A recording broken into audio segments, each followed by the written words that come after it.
हल्ला बोल आप धरने का जो कार्यक्रम कर रहे हैं, ये कार्यक्रम मैं इसको यदि ये कहूँ कि जो मौसमी मच्छर होते हैं, जैसे मौसम आता है बरसात का मच्छर बाहर आ जाते हैं ना, इसी तरीके से चुनाव से ठीक पहले ये बीजेपी का एक कांग्रेस नेत्री थी, उन्होंने कल ही कांग्रेस छोड़कर जो है भाजपा ज्वाइन की, उस पर आपका क्या कहना है? मेरा सर यही कहना है कि उन्होंने तो पहले अपनी खुद की राजनीतिक हत्या कर दी है। अगर आप कंटिन्यू देखें कि मुझे सत्ता भी चाहिए, मुझे पावर भी चाहिए, तो उसके लिए आपको इधर उधर होना पड़ेगा।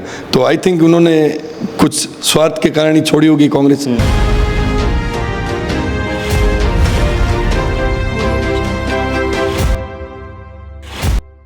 जैसे जैसे राजस्थान में चुनाव की तारीख नजदीक आती जा रही है, ठीक वैसे वैसे ही सभी प्रदेश स्तर पर जो पार्टियां हैं अपने संगठन को मजबूत करने का प्रयास कर रही है, जिसमें नाराज कार्यकर्ताओं को जो है पद दिए जा रहे हैं। ऐसे में बाड़मेर से भी बाड़मेर के 3 जुझारू कार्यकर्ता, कर्मठ कार्यकर्ता, जिन्हें राजस्थान के प्रदेश स्तर पर पद दिए गए हैं, और ये तीनों ही त्रिमूर्ति आज हमारे साथ हमारे स्टूडियो में मौजूद है। तो सर, सबसे पहले आपका स्वागत है डीसीएन स्टूडियो में आने के लिए। और सबसे पहले महावीर बोहरा जी, उसके बाद तरुण सिंधी जी, और ठीक बीच में यहाँ पर नरेश सारण जी भी बैठे हैं। तो सर, मैं सबसे पहले चाहूँगा कि आप अपने जो पद आपको दिया है उसका एक बार विस्तार से बताएं कि वो क्या पद है, क्या उसमें रिस्पॉन्सिबिलिटीज़ होती है। शुक्रिया। राजीव गांधी पंचायती राज संगठन राजस्थान में अभी अपनी अग्रणी भूमिका में आ चुका है, और उस संगठन के अध्यक्ष प्रोफेसर सीबी यादव है, और राष्ट्रीय अध्यक्ष हमारी मीनाक्षी नटराजन है। कल ही राजस्थान की इस इकाई का कार्यकारिणी का विस्तार किया गया, जिसमें बाड़मेर से हम 3 भाइयों को राज्य स्तर पर सचिव पद की जिम्मेदारी मिली है, और एक हमारा साथी है हुसैन खान, उनको जिला अध्यक्ष की जिम्मेदारी दी गई है। जी, आप तो जो प्रदेश स्तर पर आपको जो पद दिया गया है, इस पद में क्या कुछ आपकी जिम्मेदारी रहेगी, क्या कुछ आपको कार्यभार पार्टी में दिया गया है? जी, सबसे पहले आपका बहुत बहुत धन्यवाद। प्रदेश स्तर पर मुझे सचिव की जिम्मेदारी दी गई है। फिलहाल तो इसका सबसे बड़ा काम रहेगा आगामी विधानसभा चुनाव में पार्टी को पंचायती राज स्तर पर मजबूत करना। इसमें हम कितने ज़्यादा से ज़्यादा लोगों को जोड़ सकें और पार्टी की रीति नीति से लोगों को और भी फ़ायदा मिले और भी ज़्यादा जोड़ने का काम करेंगे। इतने लंबे समय से आप कांग्रेस के साथ जुड़े हुए हैं, फिर भी इतने समय बाद आपको केवल चुनाव से 4 से 5 महीने पहले ये जो पद दिए गए हैं, आप इसे किस तरह से देखते हैं? नहीं, कोई राजनीति या रणनीति होता है, हो सकती है कांग्रेस की? नहीं, ये कोई राजनीति रणनीति नहीं है। समय था 2019 के बाद कंटिन्यू 2 साल कोविड में निकल गए। उसके बाद भी पार्टी पहले तो पब्लिक इंटरेस्ट की चीज़ें लाएगी ना, जो जनहित के मुद्दे उन पर लाएगी। कार्यकर्ता तो फिर भी कार्यकर्ता साथ में रहता है। अब जब चुनाव है, जो पद खाली हैं, जहाँ पर जो भी लोग एलिजिबल हैं, उनको उस पद पर मिलेगा। जी, तो नरेश देव सारण जी, आपको लेकर तो ये तक कहा जाता है कि आप यहाँ पर विधायक की भी दावेदारी पद के लिए आप यहाँ पे दावेदारी करते थे, तो और इसलिए शायद हो सकता है कि आपको ये पद दे दिया हो ताकि आप इसी में संतुष्ट रहें। सर, पद तो वैसे ये कोई मांग के लिया नहीं गया है, ऊपर सीनियर लीडर्स का मन था और उन्होंने हमको ये जिम्मेदारी दे दी है। और रही बात विधायक की, तो सर हर कार्यकर्ता का हक है, कोई मांगे नहीं मांगे, सबकी अलग अलग थॉट होती है सर। अब मेरा मन था तो 2013 में मैंने छोटा सा प्रयास किया था, अभी भी कर रहा हूँ, आगे भी करूँगा। राजनीति में मेरा ये मानना है, लाइन में लगे रहो, क्या पता कब नंबर आ जाए। तो मौजूदा समय में जिस तरह से कांग्रेस का काम चल रहा है बाड़मेर में, उससे लेकर आप संतुष्ट हैं? आप तीनों? नो डाउट सर, आराम से अच्छे काम हो रहे हैं, जनहित के काम हो रहे हैं, कोई शिकायत नहीं है। 5 आउट ऑफ 5 स्टार देते हैं आप? हाँ, 4.5 दे दूंगा सर। 4.5? हाँ। वो आधा स्टार क्यों? आधा सर ऐसे थोड़ी बहुत तो कहीं तो मात्राओं में गड़बड़ी हो जाती है, क्योंकि आप सभी पार्षद रह चुके हैं, पार्षद होने का आप सभी को अनुभव है, और कुछ दिनों पहले ही भाजपा द्वारा यहाँ पर एक हल्ला बोल करके धरना दिया गया। उनका कहना था कि जो कांग्रेस है, बड़े चिन्हित करके कुछ पार्षदों के एरिया में ही जो है डेवलपमेंट का काम किया जाता है। और आपकी भी ये कई समस्या रही कि आपके जो पार्षद एरिया में काम की समस्या रही है नगर परिषद को लेकर, तो उस पर आपका क्या कहना है? सर वो लोग अपने कर्मों की सजा भुगत रहे हैं। आपका सर? आपने बताया कि नगर परिषद के काम कुछ वार्डों में चिन्हित करके करवाया जा रहा, सरासर झूठ। आप स्वयं जाकर भाजपा के जो जीते हुए पार्षद है उनके वार्डों के विकास को काम को देख लीजिए, क्या वहाँ विकास हुआ? नहीं। हमारी पार्टी कभी ये नहीं सोचती है कि आम जन किससे जुड़ा हुआ है। आम जन तो कांग्रेस से भी जुड़ा हुआ है, बीजेपी से जुड़ा हुआ है। आम जन को राहत देनी है तो हम हर जगह विकास के काम करवा रहे हैं और हमारा बोर्ड अच्छे से काम कर रहा है, विकास के काम खूब किए। और हाँ, हल्ला बोल आप धरने का जो कार्यक्रम कर रहे हैं, ये कार्यक्रम मैं इसको यदि ये कहूँ कि जो मौसमी मच्छर होते हैं, जैसे मौसम आता है बरसात का मच्छर बाहर आ जाते हैं ना, इसी तरीके से चुनाव से ठीक पहले ये बीजेपी का अब एक वो चालू हो गया कार्यक्रम। इससे ज्यादा कुछ भी नहीं। आपने देखा जन समर्थन कितना मिला, आपने देखा होगा कितने लोग थे।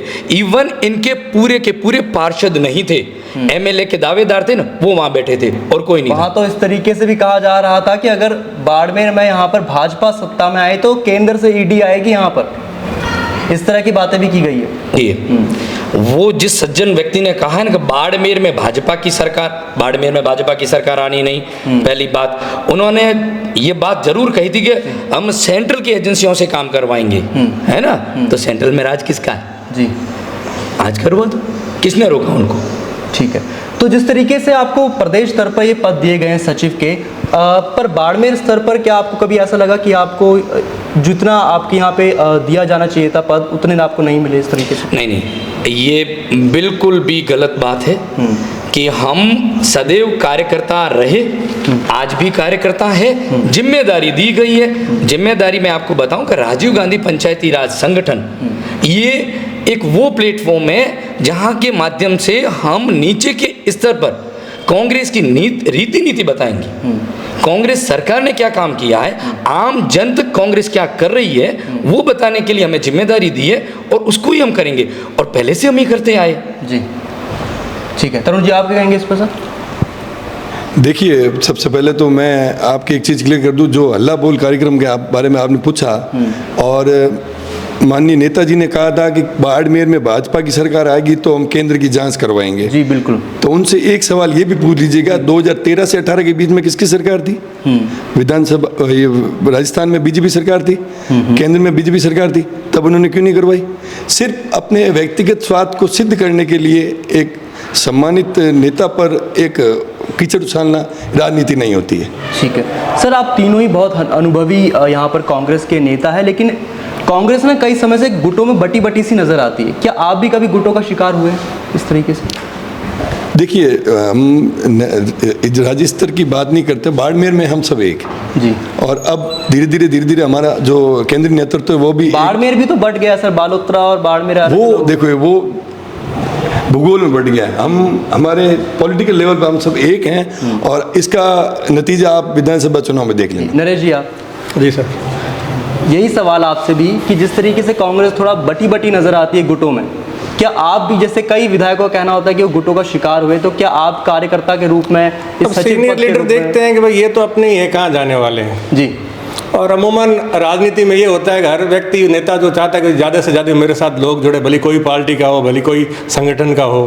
तो हम तो कांग्रेस ही है और कांग्रेस ही रहेंगे और हमेशा पार्टी के साथ ही रहे। और हमने कभी ये भी नहीं सोचा कि भाई हम किसी नेता का नुकसान कर दे, और नहीं कैसा कुछ कभी सोचा। हाँ, नेता लोग सोचते हैं, कभी कभी हमें एहसास भी होता है, कुछ कार्यक्रम हो या कभी उनका व्यवहार हो तो लगता है, नो डाउट सर होता है, तो थोड़ा बहुत तो भेदभाव चलता रहता है सर। एक कांग्रेस नेत्री थी, उन्होंने कल ही कांग्रेस छोड़कर जो है भाजपा ज्वाइन किया, उस पर आपका क्या कहना है? मेरा सर यही कहना है कि उन्होंने तो पहले अपनी खुद की राजनीतिक हत्या कर दी है। अब भले कोई किसी पार्टी में जाओ, कोई मतलब नहीं। क्या राजनीति ऐसी सर ये चक्र है कि आदमी की बार बार वैल्यू नहीं बढ़ती, एक बार ही भाव बढ़ता है। उनके भी समर्थकों की संख्या बहुत है, ऐसा वो बताते हैं सर। समय के साथ सब बदल जाता है। आप सर, आप?